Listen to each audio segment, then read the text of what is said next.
What's up, guys? Welcome back to the channel and welcome back to another episode of Bleeding B&G. To give you a timestamp as I do for all of my episodes, today is Sunday, May 18th, 2025. And we're getting closer and closer and closer to the dog days of the NFL calendar.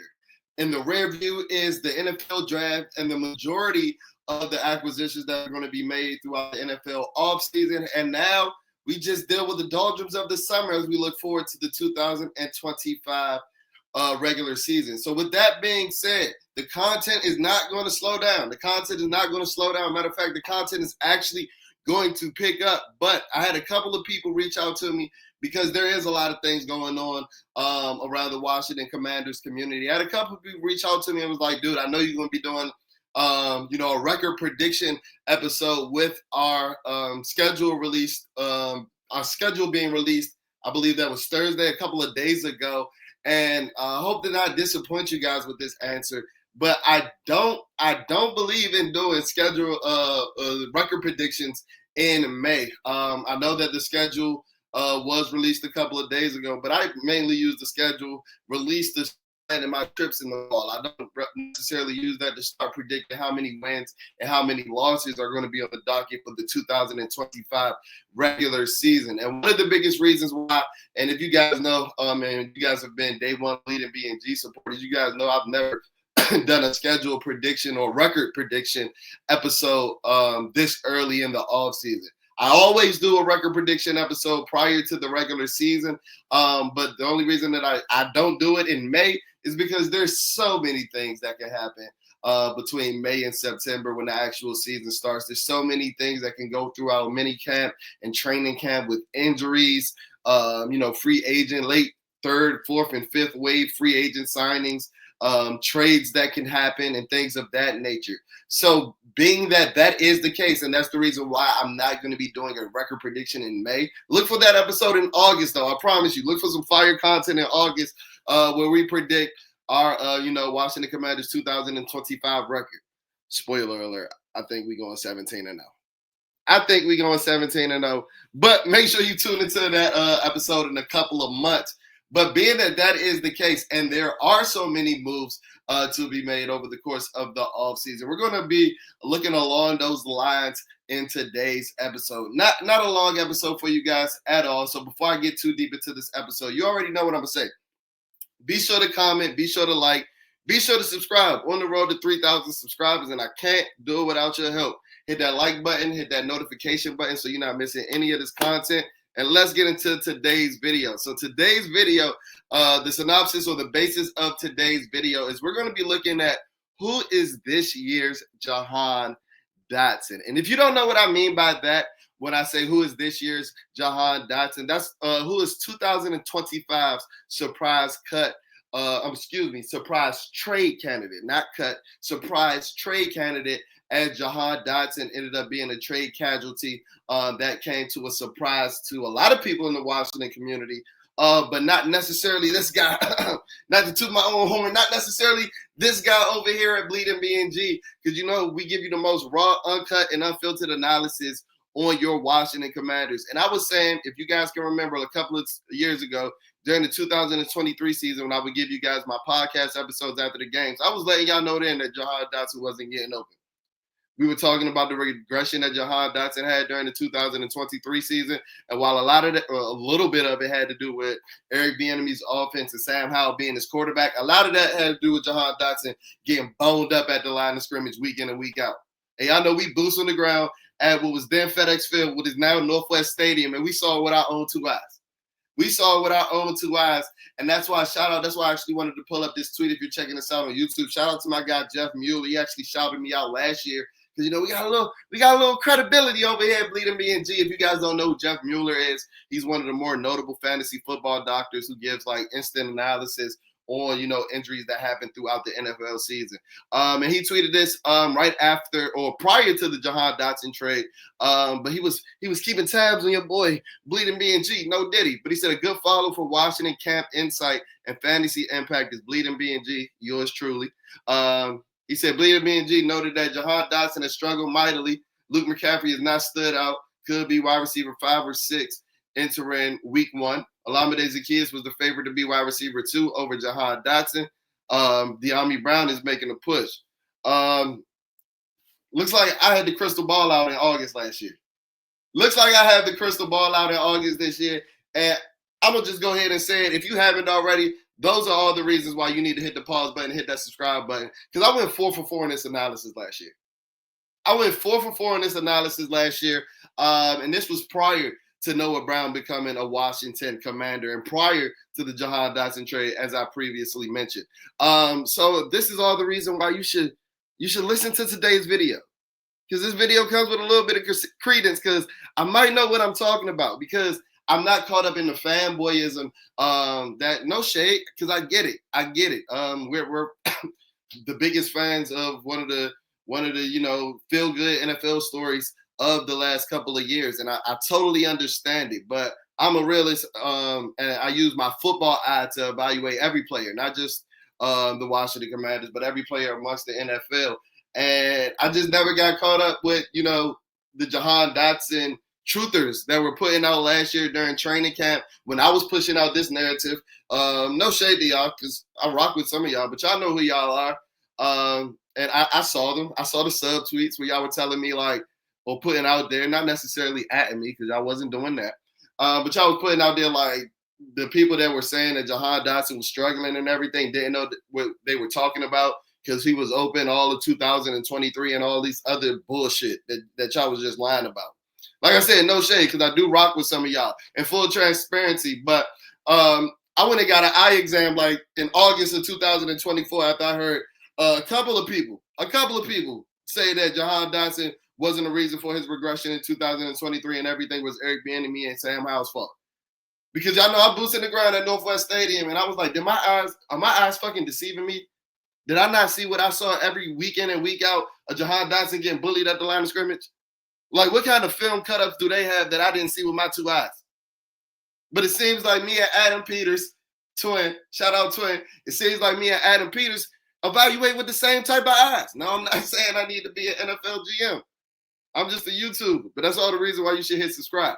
But yeah, we're looking at, let's get away from last year and let's get away from Jahan Dotson, and enough of me tooting my own horn. So we're going to get away from the 2024 season and Jahan Dotson, and we're going to look forward to the 2025 season and see who can be this year's potential Jahan Dotson as a surprise trade candidate for your 2025 Washington Commanders. So I'm going to go with 3 candidates today, and I'm going to go in order from less likely to most likely. And while I'm a gambling man, I am a gambling man, but I wouldn't necessarily bet the house on any of these guys not being Washington Commanders come week 1 of the 2025 NFL season. I wouldn't bet the house on any of these guys getting traded, but I believe that all of these guys have a slim, even if it's slim, a possibility of getting traded.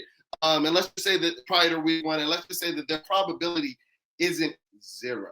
Their probability isn't 0 as terms of likelihood in getting traded. And let's get into our 3 candidates so I can get you guys out for today. Once again, thank you guys for tuning into this video. All right, so they're going to go in category of least likely, more likely, and most likely. That's how we listed and organized this list for the 3 candidates for this year's Jahan Dotson for the 2025 Washington Commanders. And without further ado, let's get into this list, man. Our least likely candidate. We're going to go in crescendo order, starting with least likely, going all the way up to most likely. And our least likely candidate that we're going to start out with, it's defensive tackle Daron Payne. When you're talking about defensive tackle Daron Payne, I think you don't need to look any further past the John Allen situation of last year, where, John Allen was a defensive tackle making over $20 million like Daron Payne is, and we drafted Johnny Newton with the second round, pedigree. We bought in Johnny Newton, and now even bringing in with, more youth influx is a guy like Javon Kinlaw playing that interior defensive tackle position. This is a guy that's younger and cheaper. Both guys, Javon Kinlaw and Jerzon Newton, are younger and cheaper than Daron Payne. And they may essentially look at it as, they having more untapped potential. Deron Payne wasn't brought in by this regime. He was actually brought in 2 regimes ago, 2 coaching staffs ago.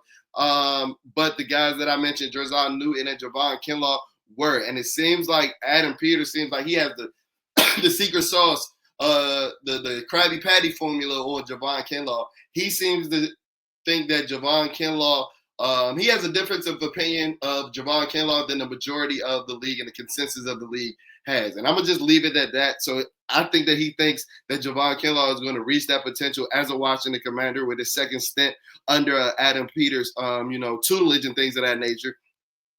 And, Deron Payne only has 1 year left on his deal, and he's coming off of statistically his worst year of his career. It was a group effort, but Deron Payne did have his hand in some of that piss poor run defense that we put out there in that 2024 season.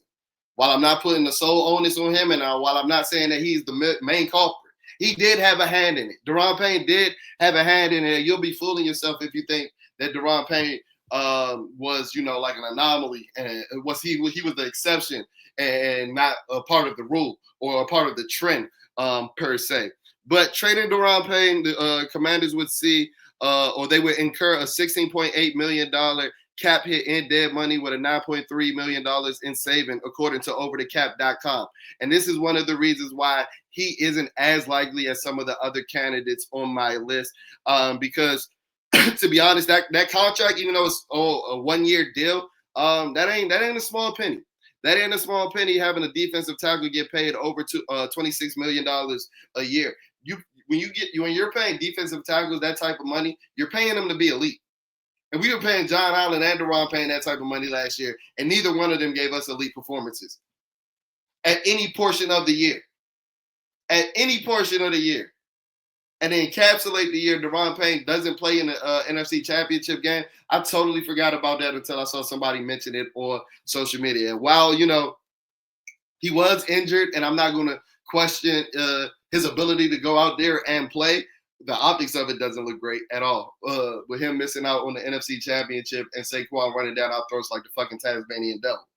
So, I mean, if I'm Adam Peters, I hope Adam Peters isn't as petty as me, but that will leave a sour taste in my mouth going into the offseason. But I don't necessarily see a guy like Deron Payne getting traded, mainly due to those cap hits and such, being how lucrative his contract is.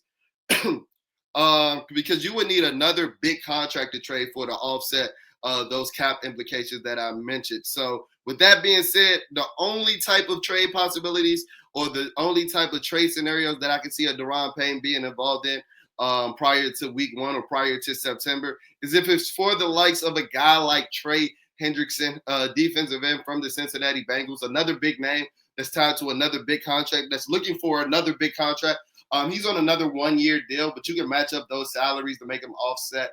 And I think that can be a win-win for both teams. I think Cincinnati can use more interior, run defense and pass rushing than they can use on the edge. And it seems as if that relationship with Trey Hendrickson and the Cincinnati Bengals has soured rather quickly.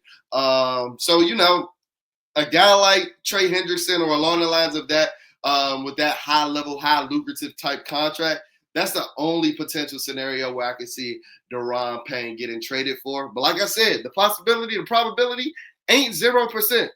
And, we like Stunner Diamonds over here. Ask Jahan Dotson.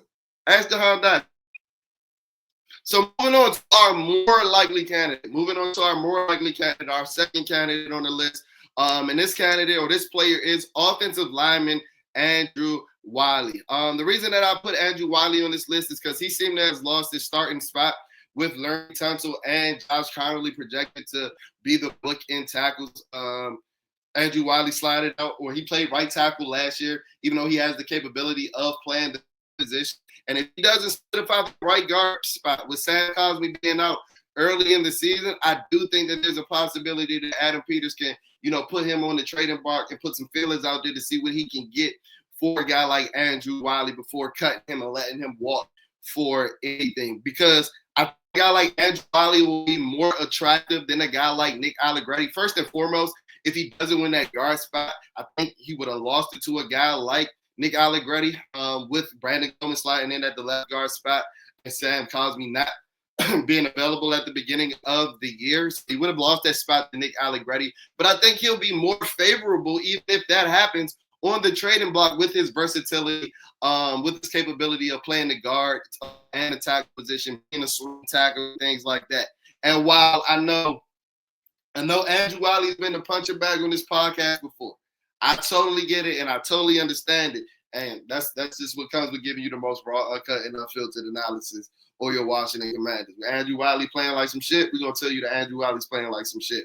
But I'll be remiss to say that Andrew Wiley had a much better 2024 season than he did a 2023 season. And while I don't think it was as good as, the one sack given up according to PFF would let on, some sucker of a GM out there will look at that stat and say that, oh, this is a guy that we need, especially if they lose a starting caliber offensive lineman during training camp or during this all-season period.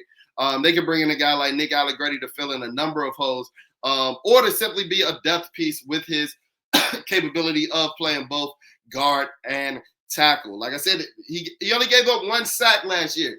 And while that's a little bit of a Ronnie Stanley stat, where I think that's more of a Jayden Daniels and Lamar Jackson stat than it is a Ronnie Stanley and a Andrew Wiley stat, being that they're so elusive in the pocket and able to evade sacks that could potentially be given up by those guys. Andrew Wiley, I'll be lying if I said that he didn't have a better year in 2024 and he didn't improve in 2024 compared to his 2023 season. So with all of that being said, if that scenario does happen where some linemen go down during training camp across the league, and offensive line coaches and GMs are looking to add depth or looking to add a potential starter later in the offseason, closer to the regular season, I think that Nick Allegretti could go for a fifth-round pick that can be a conditional fourth, just due to his capability. And like I said, there's so many sucker GMs out there. We were dealing with a couple of them with Bruce Allen and Vinny Serrato. Like there's other sucker GMs out there. Trust me. Trust me, what's brothers my age out there in Jackson with the Jacksonville Jaguars doing? We can go call them up and see what they doing. Since Brandon Scherf ain't playing with them no more. But I think that Andrew Wiley can be a prime trade candidate. But one reason why I think that he can stay on this roster is due to AP putting a clear emphasis on the trenches this offseason, whether it be drafting Josh Conley, trading for Laramie Tunsil, or bringing in or re-signing Trent Scott, bringing in Nate Herzig, I think that's how you say his last name, from the Pittsburgh Steelers to compete with Andrew Wiley and Nick Allegretti and things of that nature. It seems as if he's taking all hands on deck approach, and I think that he's valuing the trenches more than the position that I'll talk about next. And I can't say that that's always the case across the league. But if he's taking that all hands deck approach, again, as many bodies on that offensive line to go against the monsters of the Philly defensive line and, the potential monsters of the New York Giants defensive line. If he can just have his, build his stable up with as many depth pieces as possible, I think there's a real possibility that Andrew Wiley can stay on the roster. But as I said at the beginning of the video, the likelihood of the probability of him getting traded, the percentages, it ain't 0% in my eyes. Over here at Bleeding BNG. And leading on to our most likely candidate to be 2025 Jahan Dotson for the Washington Commanders as a surprise trade candidate late in the offseason. And that guy is running back Brian Robinson Jr. I mean, if you've been following Bleeding BNG, you should have known who it was. You should have known who it was if you were following Bleeding BNG. If you were tapped into the channel during our draft coverage, every mock draft that I did, I was adamant on drafting a running back. Didn't necessarily think that we were going to be getting one in free agency, but I think that we can improve in the running back position. I don't even know how many other ways that I could say it. In one of my more recent videos, I said Nick Chubb with a peg leg is better than Brian Robinson Jr. And with all of these, things that's being said, these are all the reasons why I think that Brian Robinson Jr. is a prime trade candidate for your Washington Commanders. He has 1 year remaining on his rookie deal. Trading him, depending on what you traded him for, can potentially save you about $3 million in cap saving. And the running back room out it right now. Chris Rodriguez re-signed along with Jeremy McNichols, and we drafted Ja'Cory Merritt, Bill Merritt in the 7th round. With all of that being said, Bill Merritt is the only running back under contract for the 2026 season. I didn't even mention Austin Eckler. But if we can go back and if we can try to make parallels to this situation that I'm talking about with Brian Robinson and the situation that happened with Jahan Dotson. When Dotson got traded out, it wasn't like we was having receiver talent out the buku.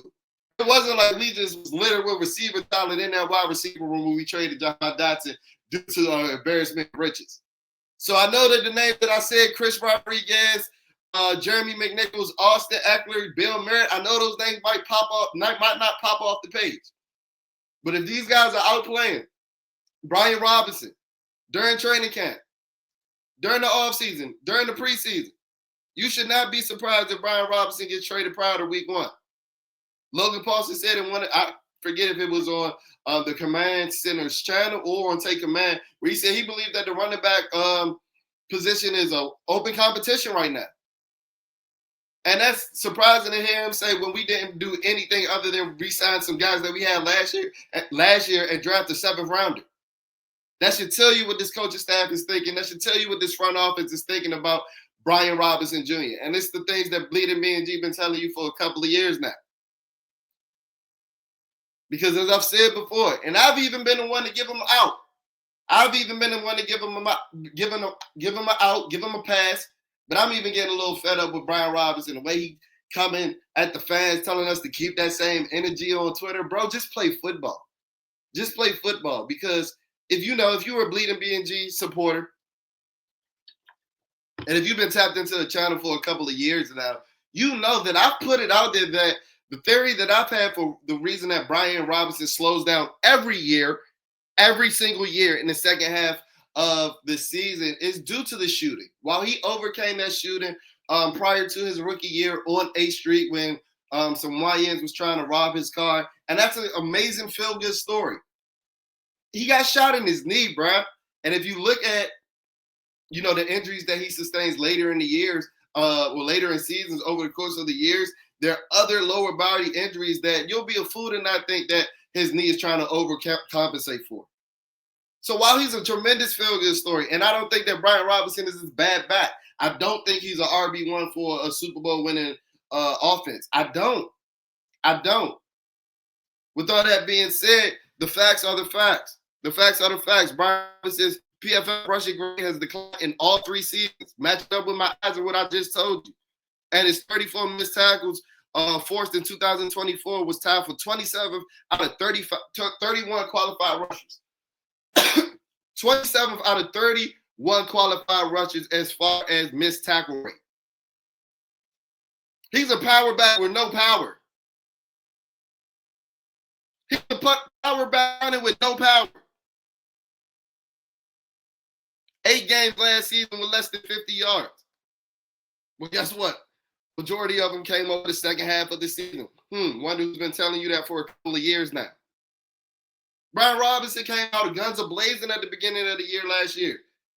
But he did not keep up that pace. And he had that pace for about 4 games. It's a 17-game season.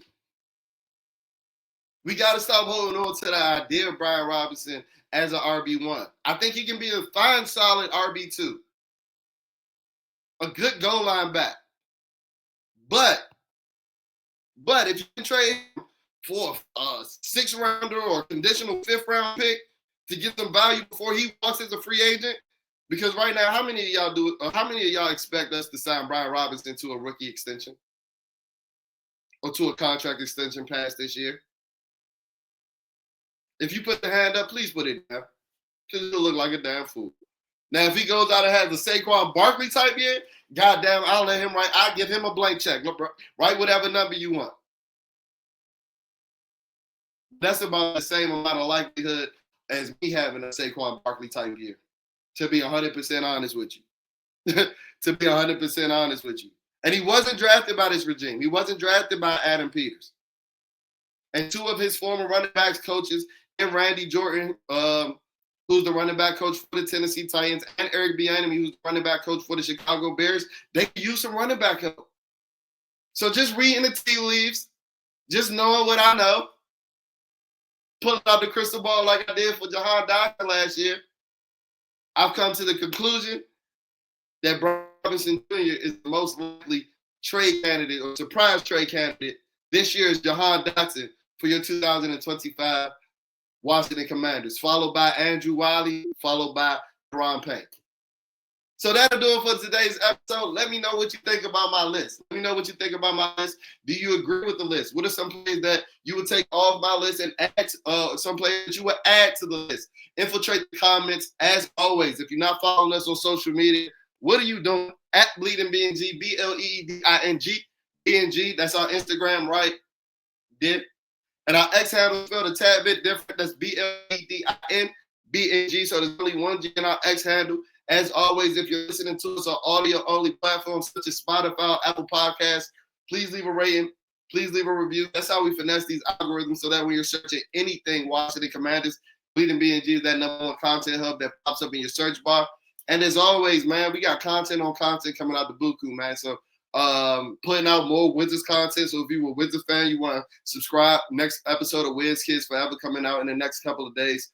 And yeah, stay tapped in because the football season, even though we getting to the dog days of the summer, I can smell the football in the air. There's light at the end of the tunnel. I'll check in on y'all on the flip side. Peace.